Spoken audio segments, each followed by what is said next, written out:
神經視覺發展時光博士 Stanley 早晨，Stanley 早晨，大家早晨，大家早晨。哇！今日我一見到 Stanley 已經，我哋兩個幾個喺度 complain 話我眼又點樣啦，又頭赤啦，咁睇唔清楚啦。係啦，其實我哋想請教下就係 Stanley 咧，小朋友同埋成年人嘅眼睛係咪有啲唔同㗎？首先我哋講翻發展先啦，係啊。咁小朋友通常係發展嗱。應該係話視覺神經發展嘅話，通常我哋唔係一出世咧就睇得清楚嘅。佢係一個過渡嘅 period 嘅，即係所有嘢咧睇近導致到遠嘅，即係你開始睇近嗰陣時發展，之後慢慢先望到遠嘢嘅。咁成年人同小朋友通常近視嘅話，我哋會比較擔心係一入讀書嗰陣時啦，6、7歲嗰陣時啦，加深嗰陣時會比較深啲嘅，或者係有啲係咁，但係成年人係因為翻工咯，有陣時可能你16歲、18歲你未係有近視嘅，甚至乎你翻工嗰陣時開始有 OT 啦，或者望住部 mon 啦太耐啦，咁先有近視嘅。咁呢啲時候我哋叫做視覺發展咯。係會發展到呢樣嘢嘅。咁你話小朋友啦，除咗話近視之外，會唔會有其他啲常見嘅視覺問題咁噶？如果我哋話3歲啦、5歲啦，或者係1歲嗰陣時，佢可能會有斜視啊之類咁嘅嘢。斜視係一啲點樣嘅情況？斜視嘅話會鬥雞眼啊，係啊，眼走位啊嗰啲。我哋攞個 example 就係幾年前啦，MCO 嗰陣時 lockdown，咁好多時候。Suppose 我哋嘅視覺發展係應該係戶外同埋室內都會有平均噶嘛，但係一陣時候你全部係室內嘅話，你冇辦法將你嘅視覺甚至乎發展嘅話，即係成日睇近嘛，你冇辦法放鬆。好多人唔知道就係你望遠嘢其實係最放鬆嘅，咁好多時候係因為睇近而導致到呢個問題咯。所以就好多專家就要求即係建議我哋攞手機嘅時候唔好攞得太近，就係因為你嘅原理。係，同埋攞手機同埋攞手機嗰陣時唔好太近，之後大概係20分鐘，你就要即係鼓勵係望遠嘢咯。大概望幾遠？大概係6個 meter 咁，或者20尺咁咯。之後20秒嘅啫，咁就搞掂啦。之後睇翻就得。好彩唔係20分鐘又對翻20分鐘。你需要你嘅肌肉係比較我哋叫彈性啊嘛。如果唔係彈性嘅話，各位即係坐慣咗，你肌肉如果緊嘅話又唔得，眼睛都係咁嘅肌肉。即係你嗰個6米咁還好，喺 office 你都即係就算你望唔到出邊窗，你望遠處咁都 OK 咗啦。係啊，睇遠啲，經理嘅辦公室嚟啲，而家咩情況？撳下老細先，梗得啦，20秒。但係翻返嚟個主題啊，係咪睇唔清楚？唔一定係近視㗎，視力模糊可唔可以係同呢個視覺神經有關嘅咧？好多時候我哋攞個 example 就係有啲小朋友睇近嘢睇耐啦，之後我一望遠嘢嗰陣時，我要攞少少時間先至慢慢清楚嘅。咁可能係呢樣嘢係我哋叫 focusing system， 即係佢調節嘅問題。即係好似以前舊相機咧，或者而家嘅相機咧，你 camera auto focus，suppose 係佢係應該係 auto focus 噶嘛，但係佢係好似太過攰啦，就係失去咗呢段問題咯。咁呢樣嘢會影響到嘅。太攰係因為可能睇近嘢睇得太耐，跟住攰。係啦，所以係正常嘅情況嚟嘅。唔正常嘅，應該唔正常。40歲以下唔應該咁噶嘛。但係而家呢一個會唔會係都有年輕化嘅情況？一定係啊，一定係噶啦。甚至乎以前我哋話你冇咁早戴老花眼鏡啊之類，而家嘅話會避免係你可能會早啲，但係應該換句說話講，唔係老花眼鏡啦，甚至乎係而家嘅時代，你係需要一副眼鏡係睇近嘅，而唔係望遠嘅。因為以前嘅話，你係望近完之後望遠噶嘛，你唔係周不時望近噶嘛。但係反而而家8個鐘、10個鐘你都係望近嘅，所以你可能你有需要一副眼鏡係幫到你呢樣方面咯。同埋會唔會係即係自細咧就望近多，因此造成咗佢個眼睛嗰個肌肉嘅靈活性減低嘅？會啊，就好似譬如頭先咁講嘅 MCO 嗰陣時，而家 indoor 室內太多嘅話咧，佢會有一個時間會係慢慢以為係近視，其實可能唔係近視嘅，係調節嘅問題。咁呢樣嘢你如果係教得翻嘅話就 OK，未必係近視嘅。咁有細個有啲係通常我哋話翻係6歲啦、7歲啦嗰陣時，一入學校嗰陣時近視係飆到特別高噶嘛。咁嗰段時間係睇近特別多嘅。當你講話調節嘅時候咧，其實亦都唔係話需要戴眼鏡嘅，可能係做啲乜嘢可以做到調節啊？比較簡單啲嘅就可能生活上面改變，就好似頭先咁講係睇嘅20分鐘，你望遠嘢廿尺之後呢20秒咁就得㗎啦。咁調節嘅問題，甚至乎有啲係冇辦法嘅，因為睇近，譬如話有一段時間我睇近一望遠嗰陣時，差唔多幾秒我眨一眨眼就清楚翻，咁可能呢調節翻你仲可以教得翻嘅。有啲係甚至乎一耐咗睇近再望翻遠，哇今次1分鐘㗎咯喎，咁可能慢慢。呢個係一個警惕，就係一個警號，就可能係近視嘅問題要嚟啦。咁如果我哋捉得緊呢一段時間嘅 period 嘅話，俾佢戴一副眼鏡，俾佢睇近舒服嘅話，佢可能可以避免咗近視嘅。細個都可以嘅。細個嘅話睇翻係啦。可以救得翻嘅，可以救得翻嘅，因為你近視嘅話，你唔會無啦啦隔夜嘅，今日睇咗嘢清楚，隔夜之後係蒙噶嘛，佢會有一個空窗期嘅。你話戴一個可以睇近嘅眼鏡，係咪就係提早戴老花眼鏡？唔一定係提早戴老花眼鏡，應該係咁講係。睇近嗰陣時，我需要個度數係唔同嘅。譬如話，通常你驗眼，你要坐低大概落6米啦。你望遠嘢睇下你嘅度數嗰啲，即係睇咗最細嘅字嘅。但係好少時間俾你睇近嘢噶嘛，因為你個度數係攞嚟望遠嘅，亦唔係攞嚟望近噶嘛。所以有陣時個度數咧，望遠同埋望近咧係需要有分別嘅。咁即係講，我哋平時 check 眼嘅程序好似係唔多正確喎。應該係咁講。現階段嚟講，比較傳統或者 convention 啲嘅係通常都係望遠噶嘛，好少係睇近嘅。咁而家大家都係呢個時段都係睇近多嘅，反而係需要比較 modern 啲嘅驗眼方式啦。即係跟住我哋嘅生活改變。係啦。咁同埋你講緊個 focus 咧，個眼 focus 近遠，同埋佢追蹤某啲物件，會唔會有啲分別啊？會啊！有啲小朋友即係驗眼嗰陣時咧，喂，佢阿爸媽可能話，驗眼嗰陣時你睇到好細嘅字啊，但係啲嘢喺你前面見唔到嘅，甚至乎有陣時我叫你望遠，我指俾你睇咩有好似你揸車嗰陣時睇風景嗰啲啊，望遠嘢，阿爸媽督住個風景啦，啲小朋友揾唔到嘅，咁呢個係眼力跟蹤嘅問題咯。咪因為對於小朋友嚟講好難啊，我哋好難同佢講話你 auto focus 1分鐘啊，係咪超過咗啊咁？所以我哋就要透過呢一啲啦，可能我哋同佢傾偈嘅時候，睇下佢係咪睇得到眼前啲嘢。係啊，有陣時，因為呢個時候咧，佢未必係近視嘅問題，佢係我眼珠唔識得控制啊。所以譬如話你打羽毛球啦，但係打羽毛球係應該係你眼珠移動先噶嘛，而唔係你頭喐噶嘛。但係你身邊有啲 friend 咧，一接高波嗰陣時咧，成個頭成個身體係望遠噶嘛，望上去嘅。咁佢係用咗肌肉係用咗頭嘅肌肉，而唔係用到眼嘅肌肉咯。呢個係一個視覺神經嘅功能嚟嘅。喂，你時時打避免燈喎，有冇發覺咁？我自己要拍低先，睇下我係眼喐先啦，定係頭喐先？應該冇問題。如果唔係特別攰嘅話，你就知啊，通常都唔係頭喐嘅。咁打羽毛球都係一個幾好嘅訓練嚟㗎，係嘛？係啊。可以追蹤遠嘅。不過一開始俾小朋友嘅話，可能係比較大啲，可能 tennis 啦或者籃球先。你7歲8歲啦，真係 OK 啦，你先俾羽毛球會好啲，因為羽毛球係佢要求嘅視覺運動係特別高嘅。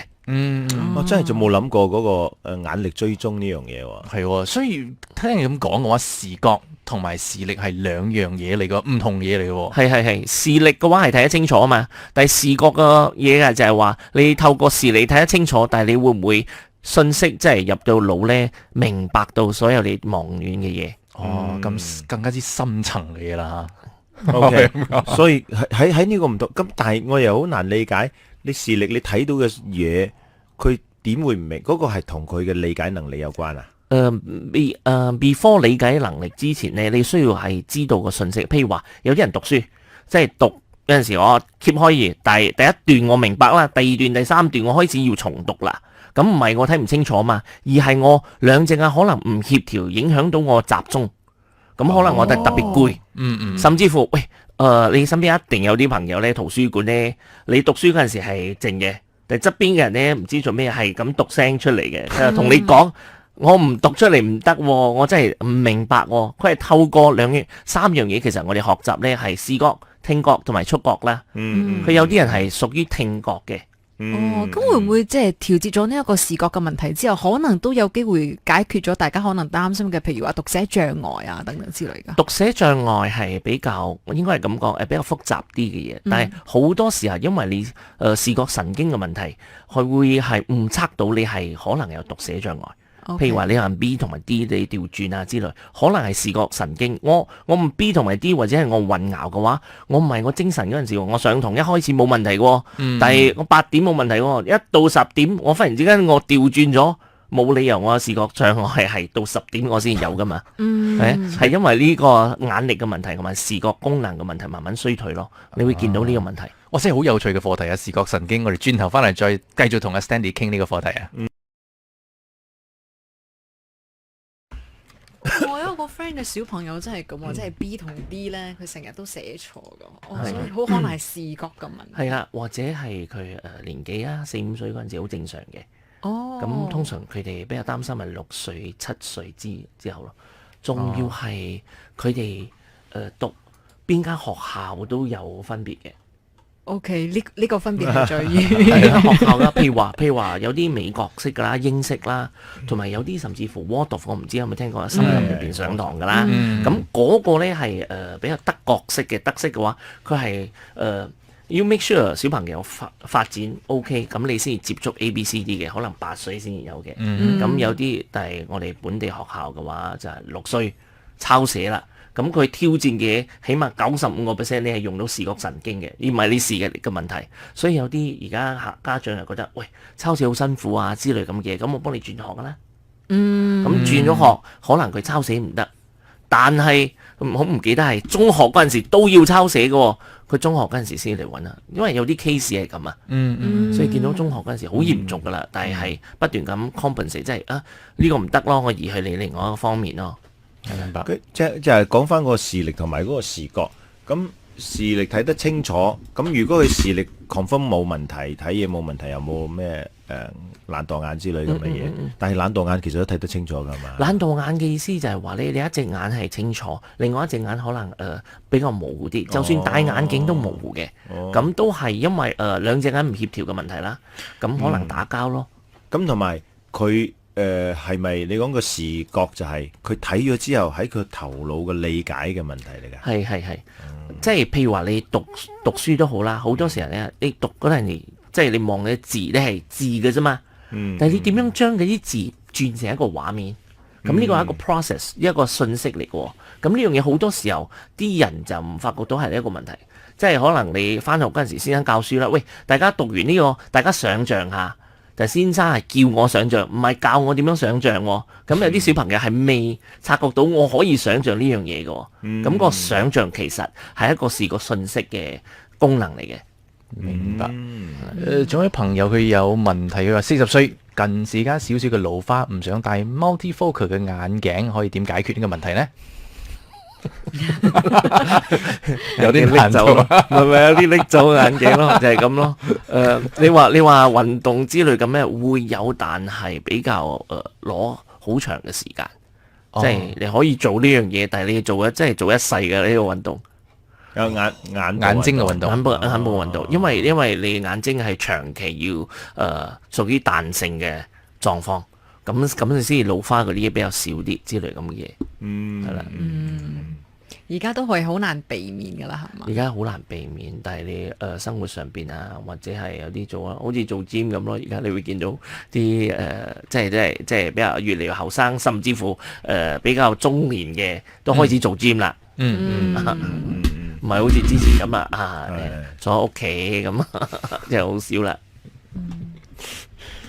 OK，仲有呢邊問可以。佢話可以解釋下小孩子嘅懶惰眼嘛？OK，呢位朋友燕生就問到，好喺 Facebook 我哋而家講，可以。小朋友懶惰眼嘅意思就係話一隻眼你睇到視力係最下邊一行，咁另外一隻眼呢可能係爭3行4行，咁你就算戴咗眼鏡都係模糊嘅。咁呢個其中一個原因啦。點為之一行三？因為我視力表嘅話有分好大嘅 E 嘛，之後慢慢變得好細噶嘛。係啦，最細嗰一行咧係通常你係冇問題嘅，視力冇問題嘅。第一隻眼係睇到最細一行咯，但係第二隻眼咧就有懶惰眼嘅話就睇到大概係3至4行嘅啫，即係好高尚嗰啲。另外一樣嘢就係佢立體嘅問題。即係立體嘅意思，即係話你空間啊，所有嘢你打唔到羽毛球啊，你立體唔到啊之類咁嘅嘢。通常父母比較擔心嘅咧，唔係擔心佢有冇懶惰啊，比較擔心會唔會影響到佢學習啊，咁會唔會影響到佢未來嗰啲揀啲職業啊之類咁嘅嘢。咁呢啲嘢即係之前都有啲 case 係讀緊書大學嘅係牙科系嘅學生，即係佢做緊實習嗰陣時，佢發覺到自己有懶惰眼啦，但係發覺到次同啲病人整親嗰陣時，一定要見紅嘅喎。咁發生咩事呢？原來佢冇咗個立體感。咁佢揾到我哋嘅話，我哋係幫佢立體感，再翻去 train 翻佢咯。就有得發展嘅呢樣嘢，仲有得發展嘅。係靠個訓練，即係做 exercise 呢個真係。係啦。所以即使係成年人都仲有得救嘅。係。需要幾長嘅時間呢？如果救翻嚟嘅話？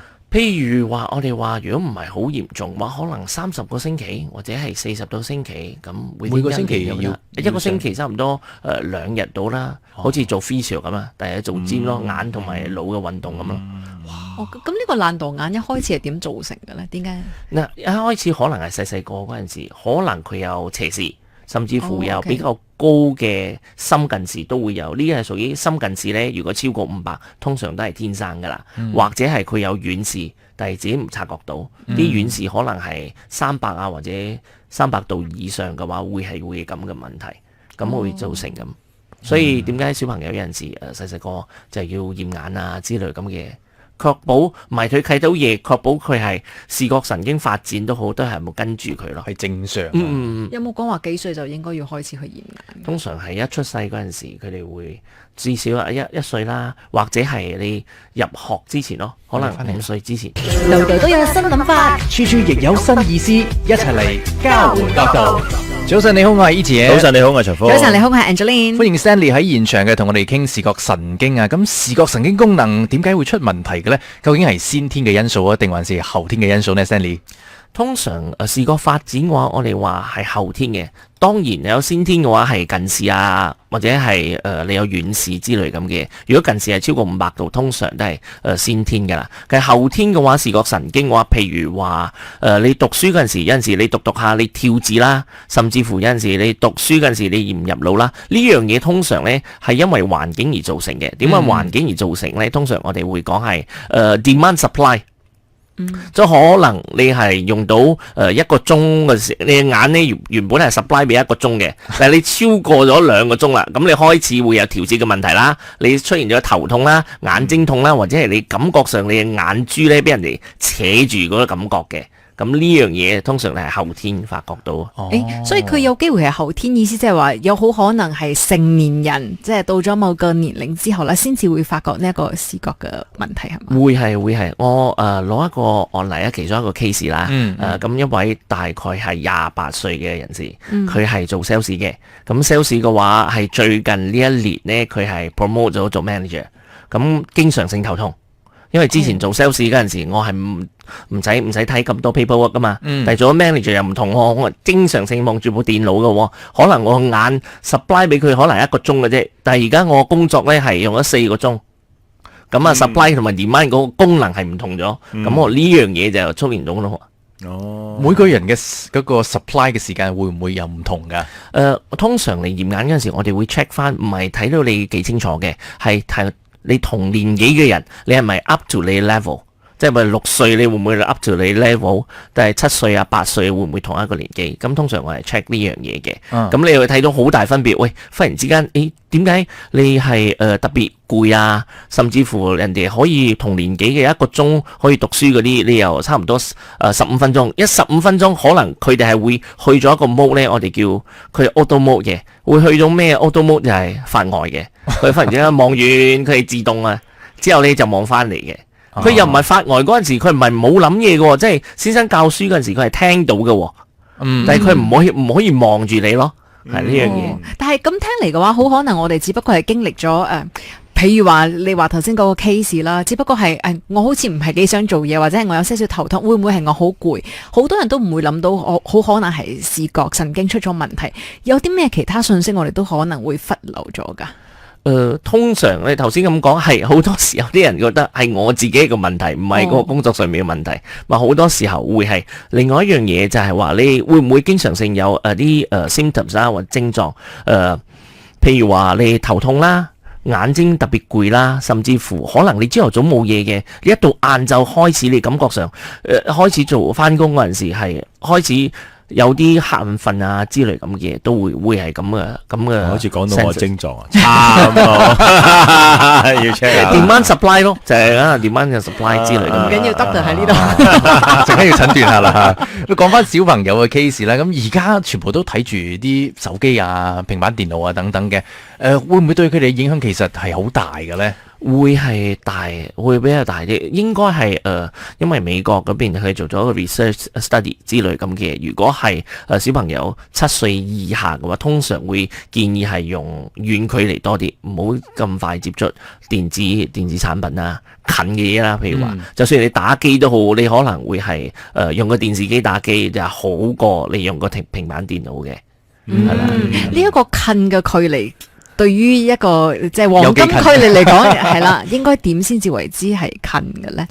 通常我哋話40個 meter 即係近離嘅話，嗰陣時會比較辛苦啲嘅。如果可以嘅話，就保持40個 centimeter 咁會好啲。哇！所以基本上攞手機呢一件事情都好難做。係會，所以你要見到而家嘅人冇乜邊個係冇咁嘅問題嘅。應該咁樣嘅合理啦，係嘛？呢個唔係眼攰，我手攰。所以有啲嘢你需要用電腦好啲嘅電話嘅話，通常會係你識用嗰陣時會，即係避免唔到噶嘛。所以頭先先講，可能你配副眼鏡係俾你睇近用嘅，唔係老花，係冇反而係避免咁快去老花，因為係你眼冇咁攰啊嘛。Okay. 甚至乎佢可以做到嘅一樣嘢係幫你控制到嘅近視都係有可能嘅。頭先講咗呢個黃金距離啦，有冇黃金時間可以建議俾大家用呢一個平板電腦啦，或者係手機上？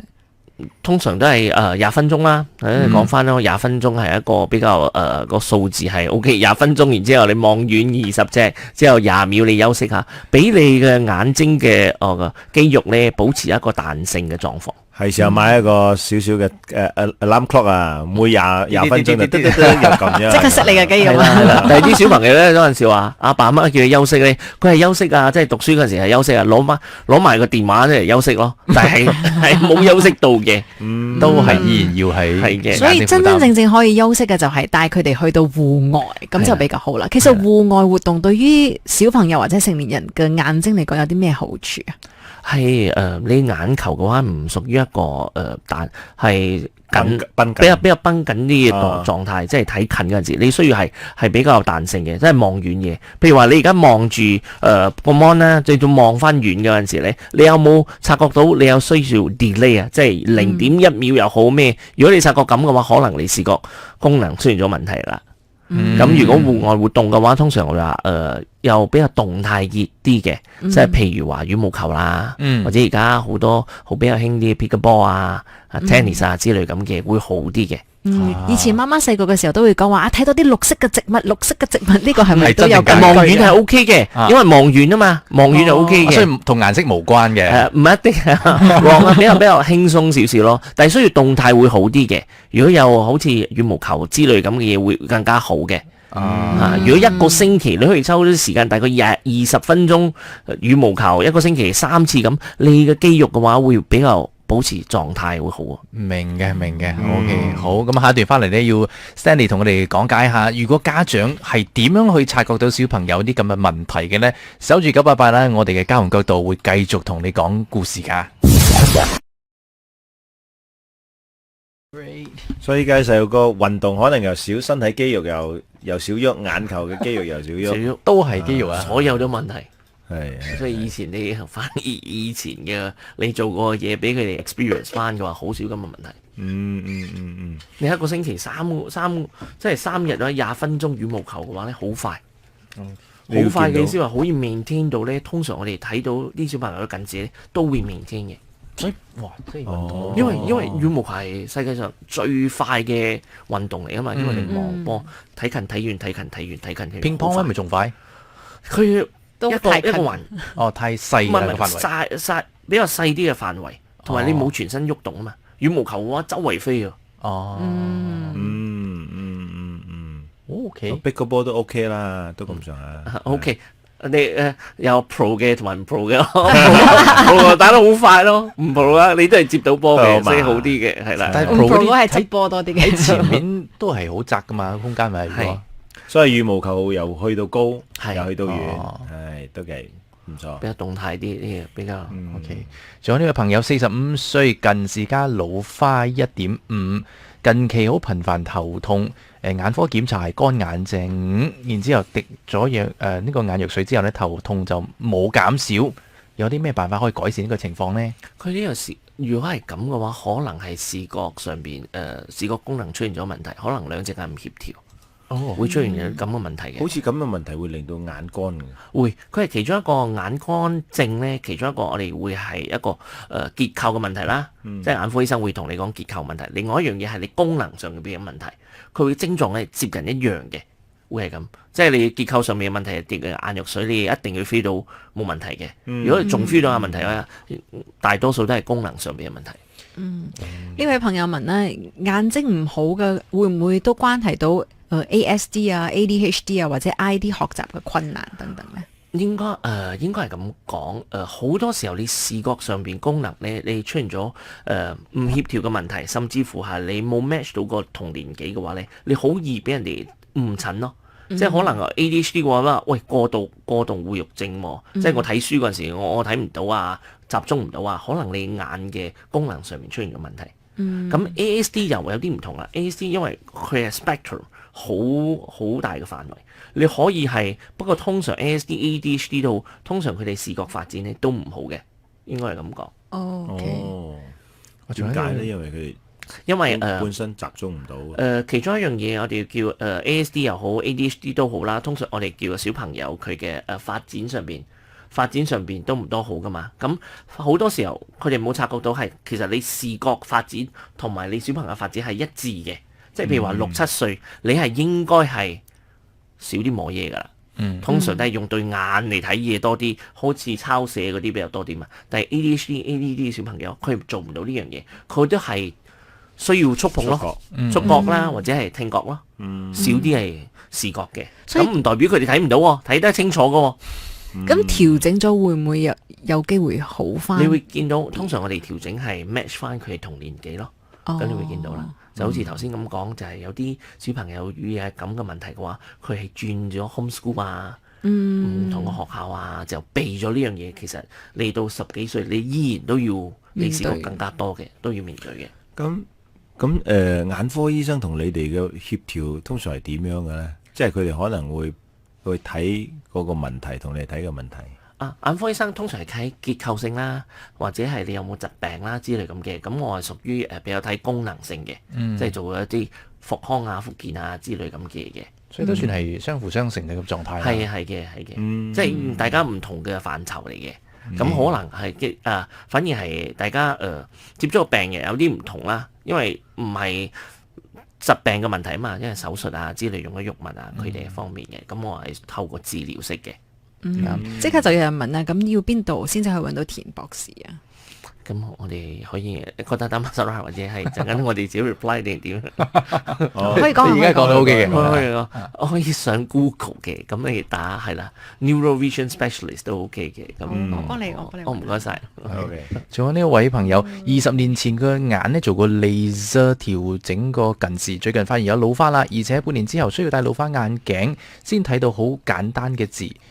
係咪有啲咩問題呢？呢個咁嘅情況，如果你做咗 LASIK 嘅話，你會係有老花比較正常啲嘅。咁我哋反而係配老花眼鏡嗰陣時，要睇翻係盡量係配到啱啱好。咁你可能老花嘅話，即係你配眼鏡都好，你係需要你嘅眼，隨如一個狀態都係要彈性嘅，你又唔會過分依賴。咁嘅話，你老花先唔會咁易加深咯。同埋因為你做咗嗰個 laser 都係同個老花冇關係㗎嘛，有冇關係嘅？始終係啦，你近視，你做咗 laser，你都係有近視。我都係做咗 laser 嘅，不過好耐咯，30年前做嘅。咁都係啦，跟住老花翻嚟，老花唔係翻嚟，老花有咗之後咧，近排我開始有翻近視，100度左右，80到100度，咁又唔使戴咗。老花又唔使戴咯，老花又唔使戴。係啦，一個轉變咯。即係譬如話之前嘅話咧，可能老花睇近嘛比較舒服嘛，但係你睇近嗰陣時，你腦啊需要一個信息嘅，喂，你唔需要用太多遠嘢嘛，咁我慢慢幫你變咗近視咯，咁你先慢慢變啲近視噶嘛，佢唔會忽然之間嚟噶。再嚟，所以係即係你有老花嘛，譬如話有老花嘛，但係你望遠嘢冇嘛，咁你大腦會入到一個信息噶，你唔需要望遠嘢，咁唔緊要，我慢慢幫你轉，由生理上邊幫你慢慢轉，你開始有近視，所以你睇近係冇問題咯，反而你望遠嘢有問題咯而家。所以我哋可以自己協調出嗰個近視問題。哦，即係我身體自己覺得我需要睇遠睇近嘢清多啲。係。因為我睇可能睇手機睇得多，佢就自動 sense 到你咁需要近，我俾你近。係啦，因為近視都係咁嚟噶嘛。因為譬如話一個貨車司機都好，你成日望遠嘢，你好少會有近視嘅問題㗎。你通常係因為近導致到遠有問題，而唔係遠導致近有問題。所以我睇遠嘅多，佢就有老花嘅可能性高好多。係啦，我一直以為近視唔係嗰個眼球係長形咗，所以會咁樣。係啊，但係咩促使到個眼球長形咧？你一定要有一個 process 噶嘛，就係因為呢啲 process 啦。有嘅。哇！因為好多時候你發展都係近同埋遠，你發覺個問題都係由近望到遠嘅問題。即係同我上次聽一個專家講嘅腳板一樣啦。當我不斷咁着鞋，個 flat foot 可能性就高咗咁咯，自己調整咗。哇！呢個就隨呢個有，下次開多一題啊！哦，難怪啦！我喺度做咩有近視？即係20幾30年冇近視，突然間會自己翻嚟。demand supply 你唔高啦嘛，咁你生理上邊咪開始轉咯。哇！所以人體真係好奇妙啊！所以好多時候我哋睇強負狀況，係睇晒所有嘢啦。OK，所以佢哋做成個 check 嘅時候，應該都要 go through 好多嘢咯。同埋另外我有個 Master of Education 係因為就係因為視覺神經太多有咁嘅嘢，咁我睇教學上邊究竟發生咩事，咁係將佢合埋一齊。所以你問到我嗰陣時咧，咩學校啊之類咁嘅嘢啊，需要咩嘢係真係有關係嘅。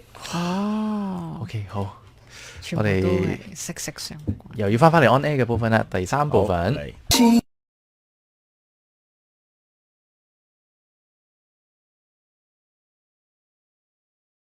度度都有新諗法，處處亦有新意思，一齊嚟交換角度。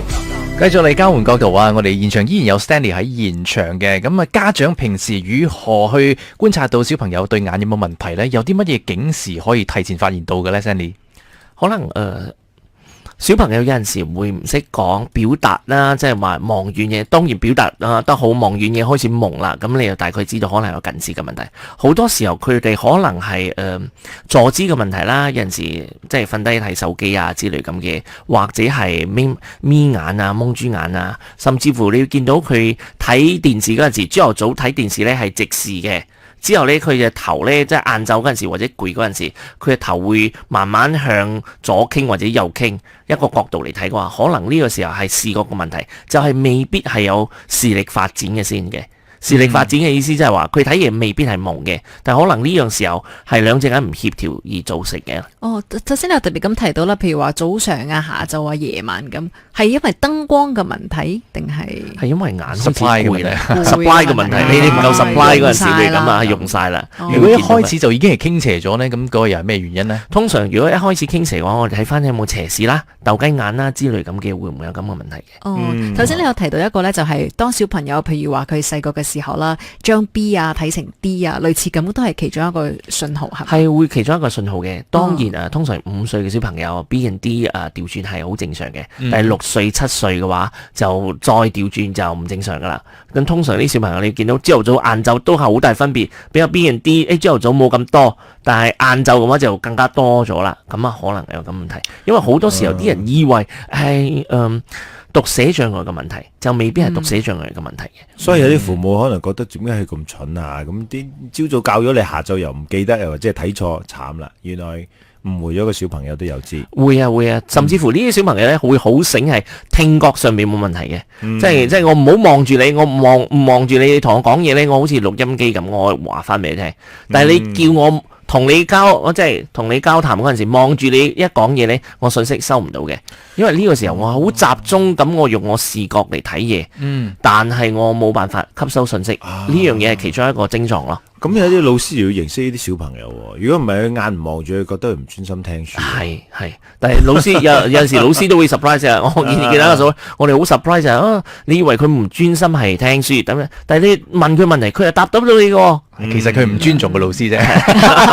視覺問題，視覺問題係啦。但係我哋講翻視覺神經，如果出問題嘅話，睇唔清楚啦。咁如果我哋真係唔睇嘢，好似頭先你講咁啦，轉個頭咁，嗰個眼睛會唔會慢慢會好轉翻㗎？就唔會嘅，通常係如果係睇近嗰陣時，你頭開始歪傾少少咧，你可能望遠嘢啊，可能你叫佢行，即係望遠嘢大概20秒咁翻嚟，可能佢暫時性直視翻咯，之後要慢翻嚟嘅，可能呢個時候就係你需要做啲治療啦，甚至乎係要改變下生活嘅習慣先得噶啦。因為好多時候咧，未必係先揾到呢一個治療嘅方式啦。好多人因為一開始大家都諗住可能係近視啊、配眼鏡啊等等之類，咁會唔會戴咗眼鏡有幫助啦？但係其實未必嘅。戴眼鏡嗰陣時，佢會暫時幫助，或者甚至乎佢會患者自己本身 patient 自己本身會同你講嘅，戴眼鏡同埋唔戴眼鏡都係一樣，我都係睇到清楚嘅。但係我戴眼鏡係整到我可能更加頭痛添，可能呢個時候就係你視覺神經出現咗問題嘅。甚至乎我哋近視都好，譬如話6歲嘅小朋友，佢加深近視嘅度數應該係100度嘅啫。7歲我應該係差唔多75度嘅啫。如果你6歲嗰陣時，你忽然之間加深200度，你又知道你唔係普通嘅近視，係因為視覺神經嘅功能出現咗問題。咁就需要一個治療。係啦，所以有啲就順其自然就唔理啦。咁你加到咁多，我就一路配個眼鏡配咁多俾佢。反而佢嘅後患係咩咧？後患你會慢慢依賴高啲嘅深啲嘅近視咯。所以就越戴越深啦，係會係咁噶。所以老人家之前嚟講，你眼鏡係你有需要嗰陣時先戴，佢唔係唔叫你戴眼鏡嘛。你有需要嗰陣時先至戴嘛。咁如果嗰啲通常好嚴重嘅近視，會唔會分分鐘其實佢唔係真係疾近視，佢係呢個視覺嘅神經出咗問題，所以佢戴咁厚？會有試過一個 case 係因為調節嘅問題，同埋兩隻眼唔協調嘅問題，係不斷咁加近視。因為我有譬如話我個眼係唔協調。之後呢，我睇嘢蒙，咁我以為係近視，咁我不斷咁加深，咁越戴越深嘅眼鏡，之後呢，頭痛啦，咁後尾發覺到其實佢拎走副眼鏡呢，等一陣呢，佢就睇得清楚噶啦，但係佢一睇近呢，一望遠嘢就蒙到晒啦，佢就以為係近視嘅問題。咁我哋一般上要幾常去做一次呢一個眼嘅檢查呢？大概1年1次咁咯。好似做啲 check up 咁啦，係啦，除咗 check 你眼健唔健康之外嘅話，就睇翻你自己本身我哋嘅功能上面嘅問題。咁功能上邊嘅話，現階段比較少人察覺到呢個問題。係小朋友咧，應該幾歲就開始要 send 佢去做呢個檢查？讀書之前啦，譬如話你5歲之前嘅話，你就要準備啦。譬如話學校可能我哋話而家6歲咧抄寫字噶啦嘛，你一定要確保係近視力冇問題啦。之後佢可以抄到字啦，甚至乎你眼力有冇跟蹤到啦之類咁嘅。因為而家學校所有嘅 demand 都好高啊，即係抄寫啊之類咁嘅。有陣時佢睇嘢明明好清楚，但係我唔係抄唔到字，係抄漏字，而家係跳字嘅，可能呢個係功能上面嘅問題。即係通常去做咁嘅檢查咧，啲步驟係啲乜嘢咧？類似檢查啲步驟，第一嘅話，我哋首先會檢查佢嘅結構上邊啦。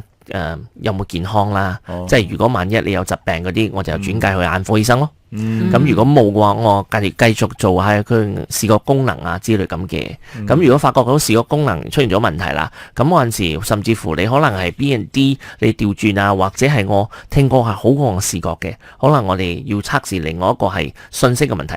即係你信息你讀字嗰陣時，你有冇收到？你頭腦入邊有冇收到理解能力有冇問題啊之類咁嘅都會。聽落係幾詳細喎，成個呢個 check 嘅過程需要幾長嘅時間啊？如果係功能嘅話，大概90分鐘，個半鐘嘅。哦如果係視覺信息嘅話，大概都係要差唔多個半鐘嘅。因為咁如果係有狀況嘅話，就會進行呢一個視覺嘅治療啦。有啲係戴眼鏡就得噶啦。OK 但個眼鏡唔係近視眼鏡喎，因為近視嘅話，你係咪睇嘢清楚噶嘛？而係幫佢兩隻眼點樣協調嘅，即係用嘅眼鏡可能佢不斷咁換眼鏡而調節翻佢嘅，都會有。咁如果佢本身都有近視嘅話，係咪需要即係幾副眼鏡一直？咁唔使幫佢兩副眼鏡或者 combine 埋一齊咯。哦，所以個鏡片可以做得到自動調節嘅。係自動調節啊，應該係話個鏡片係需要我哋要幫佢調節之後咧，佢迎合翻個眼鏡。即係上下嗰種啦。係啦，上下類似上下嗰種係屬於被動式嘅一個訓練，又唔係主動。主動式就可能你要做gym 啊之類咁嘅嘢啦，過嚟揾我哋啦。咁嗰啲係被動式嘅，即係佢只可以慢慢自己教翻。係啦，咁即係順便講埋佢呢個治療嘅成個程序係如何進行啊？治療嘅話，通常佢哋會係過嚟揾我哋啦，咁我哋透過啲遊戲啦之類咁嘅幫佢。譬如話可能掟波都好啦，我哋會帶有唔同嘅眼鏡。個眼鏡呢就唔係俾你睇清楚，俾你不斷咁轉個空間嘅，甚至乎你會係響嗰個類似千秋咁啊 swing 啊咁嘅嘢，幫你嘅。我哋叫前邊有前艇啦，即係耳水同埋你眼呢要符合到嘅。咁透過呢啲治療，甚至乎有啲打機咯，但係有啲打機又唔同啊，係專注係幫你人哋治療式嘅，即係 VR 咧帶上去，幫你兩隻眼協調嘅。可以用 VR 嘅，係啦，呢個係最新嘅技術。係啦，但係 VR 咧係唔係個個人都有可以戴到嘅，即係通常戴唔到嘅 VR，即係啲人咧，如果戴唔到 VR 眼鏡嘅話，通常咧視覺神經一定有問題嘅。會暈啊！一定會暈嘅。就好似之前咧，好多時候我哋去睇 3D 眼嘅電影啦，3D 電影咧，有啲人戴上去，喂唔舒服啊之類咁嘢，嗰個其實好好嘅一個screening tools 啊，我哋叫做一戴上去你唔舒服啊，你一定係兩隻眼唔協調噶。其實戴 VR 其實係睇近嘢嚟嘅喎，係嘛？佢係試過，佢有個 projection 咧，係俾你望遠嘅，所以睇近同埋睇遠都有嘅。雖然佢係咁近，但係佢都一樣可以創造到嗰個你嘅視覺睇到。係啦，入邊有啲棱鏡咧，幫你咧慢慢好似即係有一個信息，喂，我特登將個 projection 望推遠嘅，睇你眼有咩反應。係啦，但係你用到嘅又唔同咗，因為開始有啲movement。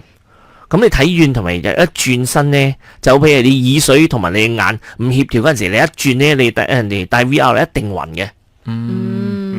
咁呢一啲治療啦，通常要幾耐嘅時間先至有機會係調節翻嘅眼？譬如話嗰個人自己嘅狀況啦，可能係20個星期、30個星期，有啲係比較耐少少嘅都會啊。甚至乎我哋原本係20個星期嘅，但係啲 patient 咧用咗3年嘅時間嚟做20個星期係冇用嘅。呢個會唔會係同佢嘅生活依然係玩緊手機啊等等之類有關係？會嘅，即係佢一個星期嚟2次，但係佢嚟唔到。係啦，咁啊慢慢拖，甚至乎係咁 cancel，所以個進度就跟唔上。所以 gym 咗3年正見到少少成績咁解咯。係啦，之後佢又同你講唔好啊，呢個冇效咯。會唔會復發㗎？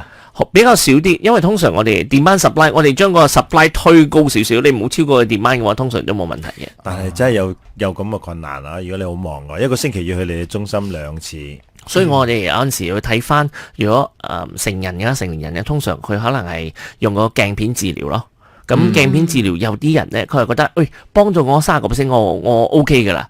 咁啊，真係幫助到，甚至乎30%咧，佢哋又唔會翻嚟噶，5年都唔會翻嚟啦。5年後先嚟翻嚟，做咩？我話 promote 咗啦，又高啲啦，咁先都翻嚟啦。OK。仲有一個問題想要請教 Stanley 嘅，即係如果我哋平時睇嘢眼攰嘅話咧，有啲乜嘢比較快速可以緩解翻我哋眼睛疲累嘅情況可以做嘅咧？嗱，首先如果你喺 office 嘅話咧，你第一樣嘢你要揾一個地方可以望遠嘅，大概係3個 meter 或者6個 meter 都 OK 嘅。你望遠嗰陣時咧，你就將你嘅自己嘅手指咧彈翻上嚟啦，望住自己嘅手指大概係20個 centimeter， 你睇一睇自己可唔可以 focus 自己嘅指紋。即係指紋係啊，手指紋啊之類咁嘅。如果真係得嘅話，你慢慢推前少少，即係慢慢向你自己推前。再推前嘅話，一蒙啦，你又推後少少。之後呢段時間咧，你再望翻遠嘅嘢。咁我哋呢個動作咧，係俾你眼睛肌肉咧有少少翻嘅彈性。zoom in zoom out 係啦。我哋喺 studio 不斷試呢個動作，忽然之間再望翻遠嘢，咁啊幫你調節翻咯。即係譬如呢啲時候咧，有啲人係開 OT，即係話譬如我朝頭早揸車冇問題，睇嘢清楚嘅，但係我8個鐘之後、9個鐘之後，我開始開車嗰陣時，我夜晚開始蒙噶咯，你可以做呢個動作嘅。咁呢樣嘢都係同你講翻，就係話你近嘅嘢你係 over demand 咯，咁可能你 supply 唔夠。OK，咁應該學咗好多嘢啦，非常之多謝 Stanley 啊，有眼科神經視覺發展視光博士啊，田統傑 Stanley 係同我哋分享嘅 ，thank you Stanley，唔該晒 ，thank you。